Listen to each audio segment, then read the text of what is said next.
കണ്ണൂർ ഇരിട്ടി പായത്ത് ജനവാസ മേഖലയിൽ കാട്ടാന ഇറങ്ങി. പായം യു പി സ്കൂളിനടുത്താണ് കാട്ടാനെ കണ്ടത്.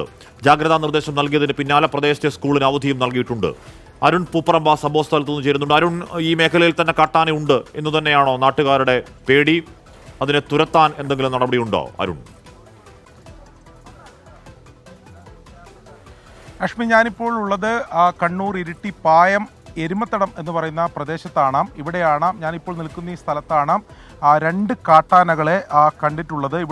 ഇതൊരു ജനവാസ മേഖലയാണ്. നമുക്ക് ഈ കാണുന്ന ഈ പ്രദേശത്ത് തന്നെ കാട്ടാനയുണ്ട്. നമുക്കത് ദൃശ്യങ്ങളിൽ ഇപ്പോൾ കാണുന്നില്ല എന്ന് മാത്രമാണ്. അത് വനം വകുപ്പിൻ്റെ ഉദ്യോഗസ്ഥരുൾപ്പെടെ വനം വകുപ്പ് ഇതിനെ തുരത്തുന്നതിന് വേണ്ടിയിട്ടുള്ള ശ്രമങ്ങൾ നടത്തിക്കൊണ്ടിരിക്കുകയാണ്. പടക്കം പൊട്ടിച്ചൊക്കെയാണ് ഈ ശ്രമങ്ങൾ നടത്തിക്കൊണ്ടിരിക്കുന്നത്. ഈ പ്രദേശത്ത് തന്നെ രണ്ട് കാട്ടാനയുണ്ട്. ഇതൊരു ജനവാസ മേഖലയാണ്. ഇതിന് തൊട്ടപ്പുറം പായം ഗവൺമെൻറ് LP സ്കൂളുണ്ട്. ആ സ്കൂളിന് മുന്നിലാണ് ഇന്ന് രാവിലെ കാട്ടാനയെ കണ്ടത്. ജനങ്ങൾ വലിയ ആശങ്കയിലും പരിഭ്രാന്തിയിലുമായി. ആ സ്കൂളിന് അവധിയൊക്കെ കൊടുത്തിട്ടുണ്ട്. ഇവിടെ ഈ പ്രദേശത്ത് ജാഗ്രതാ നിർദ്ദേശം നൽകിയിട്ടുണ്ട് എന്നതാണ് വനം വകുപ്പ് ഉൾപ്പെടെ പറയുന്നത്. നേരത്തെ ആദ്യഘട്ടത്തിൽ നാട്ടുകാരൊക്കെ വലിയ രീതിയിൽ ഈ രണ്ട് ആനകൾ കാട്ടാനകൾ ഇറങ്ങിയെന്ന് അറിഞ്ഞ് നാട്ടുകാരൊക്കെ ഒത്തുചേർന്നിരുന്നു. പക്ഷേ നാട്ടുകാർ ഇപ്പോൾ നിയന്ത്രണത്തിൻ്റെ ഭാഗമായി നാട്ടുകാരൊക്കെ ഇവിടുന്ന് മാറ്റിയിട്ടുണ്ട്. ഇപ്പോൾ ഈ ആറളത്തേക്ക് ഈ ആനയെ തുരത്തുന്നതിന് വേണ്ടിയിട്ടുള്ള ശ്രമങ്ങളാണ്. അത് ഈ പടക്കം പൊട്ടിച്ചൊക്കെയാണ് ഇത്തരം ശ്രമങ്ങൾ നടത്തിക്കൊണ്ടിരിക്കുന്നത്. ഇവിടുന്ന് ഏകദേശം ഒരു 5 കിലോമീറ്റർ കൂടുതലുണ്ട് ഈ ആറളം വനമേഖലയിലേക്ക്. ആ ദൗത്യമാണ് ഇപ്പോൾ വനം വകുപ്പ് ഉൾപ്പെടെ നടത്തിക്കൊണ്ടിരിക്കുന്നത്. എന്തായാലും ഈ പ്രദേശം ഒരു ജനവാസ മേഖലയാണ്, വീടുകളുള്ള ഒരു പ്രദേശമാണ്. അതുകൊണ്ട് തന്നെ നാട്ടുകാരെ സംബന്ധിച്ചിടത്തോളം വലിയ ആശങ്കയുണ്ട്. ഇതേ പ്രദേശത്ത് തന്നെയാണ് രണ്ട് ആനകൾ ഉള്ളത്. അതുകൊണ്ട് അതായത് ആനയുള്ള മേഖലയിലേക്ക് നാട്ടുകാരെയോ അല്ലെങ്കിൽ മാധ്യമങ്ങളെയോ ഒന്നും കടത്തിവിടുന്നില്ല. ഇവിടുന്ന് ഒരു നാട്ടുകാരെ നമ്മോടൊപ്പം ചേരുകയാണ്. ചേട്ടാ, ഇത് ഇന്ന് രാവിലെയാണ് ഇത് കണ്ടത്? അത് ഇന്ന് രാവിലെയാണ്. പയഞ്ചേരി അവിടെ ഇങ്ങോട്ടേക്ക് അത് മാറിയിട്ടില്ല. അപ്പോൾ പുഴ കടന്നിട്ട് ഇപ്പുറത്തേക്ക് വന്ന് അപ്പോൾ ഒരു ആന പാഴ സ്കൂളിൽ അങ്ങോട്ടൊക്കെ പോയി ഇങ്ങോട്ടേക്ക് കയറി വന്നിട്ടുണ്ട്. സ്ഥിരമായി കാട്ടാനയുടെ ഈ ശല്യവും പ്രശ്നമുള്ള ഒരു മേഖലയാണ്? ഇല്ല, ഇതുവരെ ഇങ്ങോട്ട് ഉണ്ടായിട്ടില്ല. ആദ്യമായിട്ടാണ് ആന ഇങ്ങോട്ട് വന്നിട്ടില്ല. സ്കൂളിൻ്റെ അവിടെയാണോ ഇന്ന് രാവിലെ കണ്ടതല്ലേ? അതെ.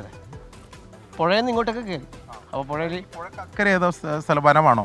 വനമല്ല, ഇരിട്ടി ടൗണുമായിട്ട് പേരാവൂർ പോകുന്ന റോഡാണ്. ഇരിട്ടി ടൗണിൽ നിന്ന് ശരിക്കും ഇരിട്ടി ടൗൺ ഇവിടെ നിന്ന് 3 കിലോമീറ്റർ അകലെ മാത്രമാണ്. 3 കിലോമീറ്റർ അകലെ 3 കിലോമീറ്റർ അകലെയാണ് ഇരിട്ടി ടൗൺ. അവിടെ നിറയെ വീടുകളൊക്കെ ഉള്ള ഒരു വീടില്ല. പായ അങ്ങോട്ട് ഫുൾ വീടാണ്, അടുത്തടുത്ത് വീടാണ്. സംബന്ധിച്ച് ആശങ്കയുണ്ട്. രണ്ട് കാട്ടാന ഇത് നമ്മൾ ആദ്യമായിട്ടാണ്, ഒരുപാടായില്ലേ. നിങ്ങളിത് ശീലിച്ചതാണ്? ശീലമായി. ആനേൻ്റെ പറഞ്ഞു കേട്ട് ഒരു ശീലമായി. എല്ലാ ദിവസവും പത്രങ്ങളിലും മാധ്യമങ്ങളിലും മരണ വാർത്തയാണ് കാണുന്നത്. ഈ ആന ആക്രമിച്ചതായിട്ടും പുലി ആക്രമിച്ചതായിട്ടും. കഴിഞ്ഞ ആഴ്ച തന്നെ 2 ദിവസം അപ്പുറം കാക്കങ്ങാട് വന്നിട്ടില്ലേ. അപ്പോൾ ഒരു പേടിക്കേണ്ട ഓരോ മേഖലയിലെ ജനങ്ങൾ ഇതിപ്പോൾ ശീലിക്കുന്ന അവസ്ഥയിലേക്ക് മാറി. ഇത് ഇവിടുന്ന് ഇനിയിപ്പോൾ ആറളത്തേക്കാണോ ഇതിനെ തുരത്തേണ്ടത്? അതെ, ആറള ഫാമിലേക്കാണ് തുരത്തേണ്ടത്. വനമേഖലയിൽ. ഇപ്പം എന്തായാലും ഇവർ നാട്ടുകാർ പറയുന്നത് പോലെ ആറളത്തേക്കാണ് ഇതിനെ തുരത്തേണ്ടത്. അതിനുള്ള ദൗത്യമാണ് ഇപ്പോൾ നടത്തിക്കൊണ്ടിരിക്കുന്നത്. പടക്കം പൊട്ടിച്ചൊക്കെയാണ് ഈ ആനയെ തുരത്തുന്നതിന് വേണ്ടിയിട്ടുള്ള ശ്രമം നടത്തിക്കൊണ്ടിരിക്കുന്നത്.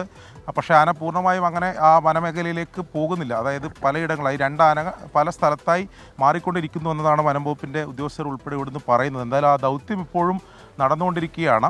പൂർണ്ണമായി ഇപ്പോൾ ചേട്ടൻ പറഞ്ഞതുപോലെ പൂർണ്ണമായും വീടുകളും അതോടൊപ്പം തന്നെ സ്കൂള്, അതോടൊപ്പം RTOയുടെ ഡ്രൈവിംഗ് ടെസ്റ്റ് ഗ്രൗണ്ടൊക്കെ ഉള്ളൊരു പ്രദേശമാണ്. അങ്ങനെ സജീവമായ ഒരു പ്രദേശത്താണ് രണ്ട് കാട്ടാനകൾ, ഒന്നല്ല രണ്ട് കാട്ടാനകളാണ് രാവിലെ കണ്ടത്. അതൊരു LP സ്കൂളിന് തൊട്ട് സമീപം. അത് അതായത് ഈ സ്കൂളിന് അതിനുശേഷം പെട്ടെന്ന് തന്നെ അവധി നൽകി, ജാഗ്രതാ നിർദ്ദേശവും നാട്ടുകാർക്കൊക്കെ നൽകി.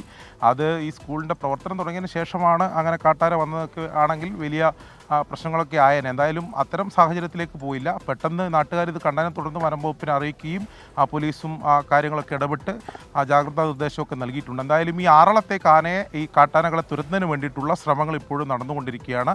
അതിനു വേണ്ടിയിട്ടുള്ള ദൗത്യത്തിൽ വനം വകുപ്പിൻ്റെ ഉൾപ്പെടെ ഉദ്യോഗസ്ഥർ സജീവമായി തന്നെ ഇടപെട്ടുകൊണ്ടിരിക്കുകയാണ്. പടക്കം പൊട്ടിച്ചാണ് നിലവിൽ ഇതിനെ തുരത്തുന്നതിന് വേണ്ടിയുള്ള ശ്രമങ്ങൾ നടന്നുകൊണ്ടിരിക്കുന്നത്. ഓക്കെ, അരുൺ പൂപ്പറമ്പയാണ് വാർത്തയുടെ വിവരങ്ങൾ നൽകിയത്.